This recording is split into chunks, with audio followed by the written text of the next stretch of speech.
Bonjour, aujourd'hui nous allons apprendre à déterminer le tableau de signes, une fonction du second degré factorisée. Alors je vais donner un exemple. Nous allons prendre une fonction du second degré qui est déjà factorisée, parce que c'est plus simple.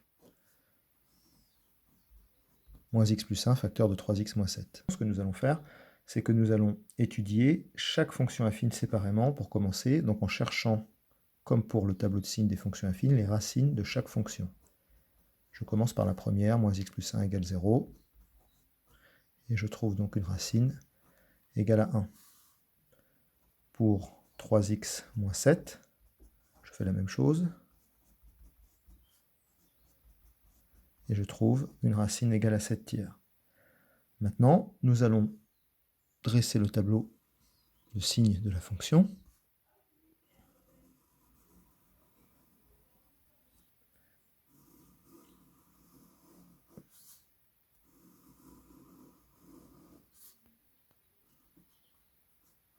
Alors, la première ligne est toujours consacrée aux valeurs de x. A priori, on va de moins l'infini à plus l'infini, sauf si, évidemment, l'énoncé précise autrement. Ensuite, je place les deux racines dans le tableau. Donc, nous avons ici 1 et 7 tiers. Bon, le plus grand, c'est 7 tiers. Donc, je vais d'abord placer le 1, et ensuite le 7 tiers.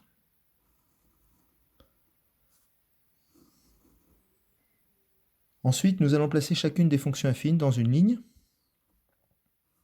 La première fonction affine, ça va être moins x plus 1, et la deuxième, 3x moins 7.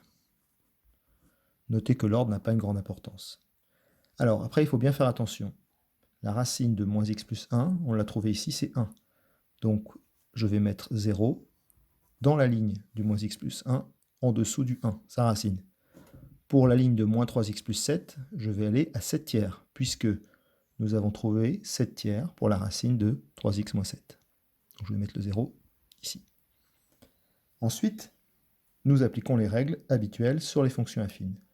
Le coefficient directeur de moins x plus 1, c'est ce qui multiplie le x, donc moins 1. Je mets ce signe à droite du 0. Pour moins x plus 1, le 0 étant ici, je mets des moins à droite du 0 dans les deux cases, puisqu'il y a deux cases. Je mets un plus à gauche. Pour 3x moins 7, le 0 est 7 tiers. Il est placé ici et le coefficient directeur est positif. Donc je vais mettre un plus à droite du 0. Il n'y a qu'une case, c'est pas grave. À gauche, par contre, je vais mettre le signe opposé. Il y a deux cases, donc je mets deux signes moins. La dernière ligne est réservée à la fonction. J'applique la règle des signes habituelle sur les produits. Plus par moins, ça fait moins.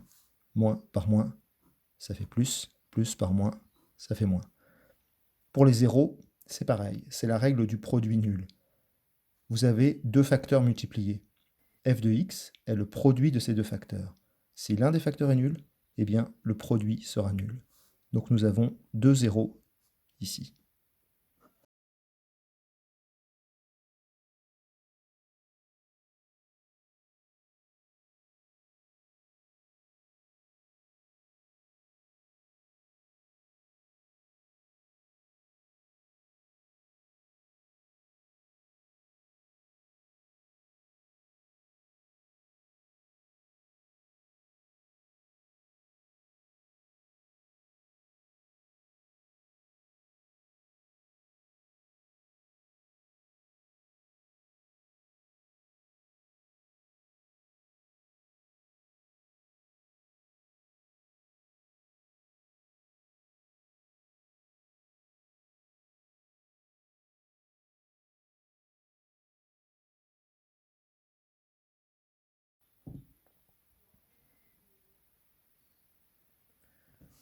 Bonjour, aujourd'hui nous allons apprendre à déterminer le tableau de signes d'une fonction affine